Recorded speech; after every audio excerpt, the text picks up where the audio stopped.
So, Dr. Darby, I've heard that your family's health history is really important. How important is it, and how can we learn about it?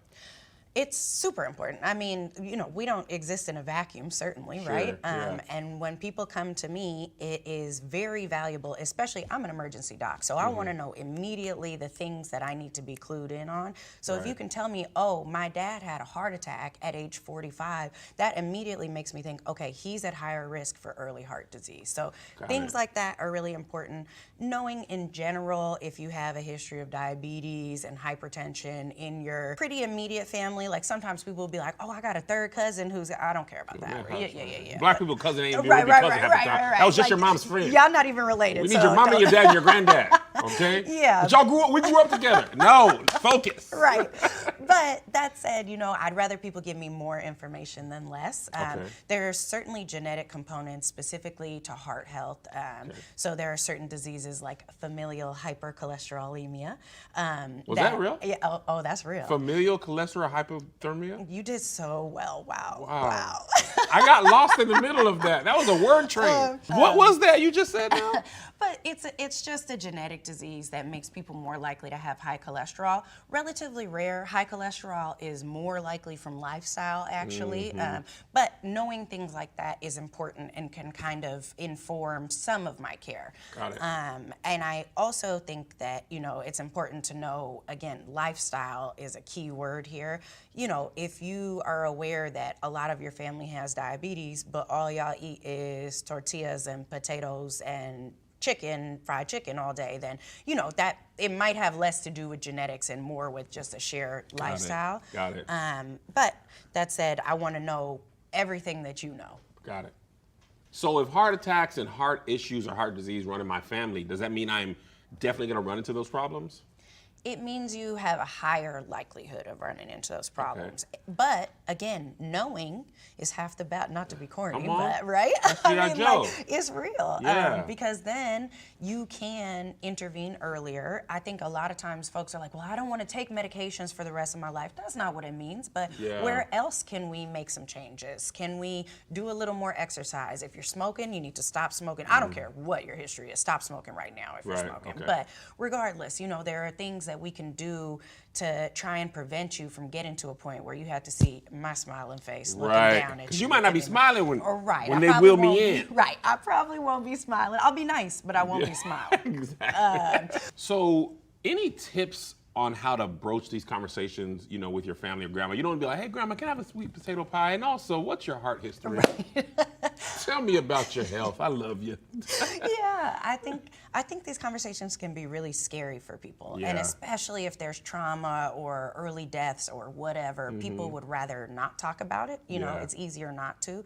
But I think honestly, what you just said was perfect. Like, just say it flat out. You don't need to Flat out. sugarcoat it. Just say what is our family's history when it comes to heart disease. And Just straight up? yeah, because people know, and the more that they can just be like, okay, he needs to know this, the Yeah. more they can just get it out, rather than skirt around it Yeah. and act, dainty. I think if we can have these honest conversations and normalize having these honest Yeah. conversations, it's better for ourselves, it's better for our families, it's better for our community. Talking to a lot of people about, family health history, heart history, and all that. And the people tell me that you've got your own story that pertains to this subject at hand. What is that story? Man, Kev, so I had 3 heart attacks over the course of 3 days at the age of 40. Yeah, Girl, girl. 3 heart attacks in 3 days? Yep. What you was doing on the 4th day? Listen, trying to hang on and Oh stay my here. God. How? Tara Robinson, tell me how. Honestly, to this day, we just believe that it was stress on my end, and my symptoms started early, November 2013, and then 5 to 6 months later, April 2014, I was having 3 heart attacks. I thought I was pretty healthy.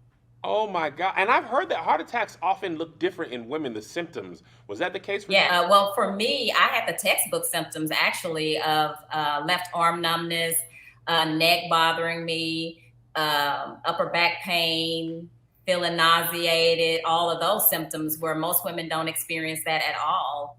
So throughout this entire experience, what did you learn about your family's health history?